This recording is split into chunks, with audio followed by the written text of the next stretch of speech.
Macron invite le Premier ministre irakien. M. Al-Abadi sera reçu à Paris le 5 octobre, dans un contexte où le récent référendum des Kurdes pour l'indépendance risque de déstabiliser son pays.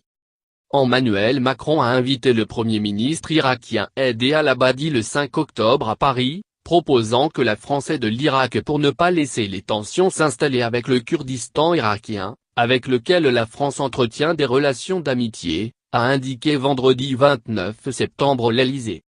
Le président français s'est entretenu par téléphone avec M. Al-Abadi le 27 septembre sur les suites du référendum d'indépendance du 25 septembre au Kurdistan irakien. Emmanuel Macron a rappelé l'importance de préserver l'unité et l'intégrité de l'Irak tout en reconnaissant les droits du peuple kurde. Toute escalade doit être évitée, a commenté la présidence française. Face à la priorité que constitue la lutte contre Daesh et la stabilisation de l'Irak, les Irakiens doivent rester unis, estime l'Élysée. Les deux dirigeants comptent discuter la semaine prochaine de ce référendum mais aussi d'un renforcement de la coopération entre la France et l'Irak. 92% pour l'indépendance. La tension s'est accrue dans le pays depuis la tenue de ce vote historique par lequel les quelques 5,5 millions de Kurdes de cette région autonome d'Irak ont massivement voté oui à l'indépendance, à 92,7% des voix selon les résultats officiels.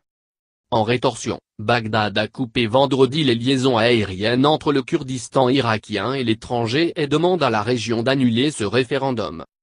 La Turquie et l'Iran, inquiets de voir leur minorité kurde suivre l'exemple, ont dénoncé le référendum et menacé de représailles.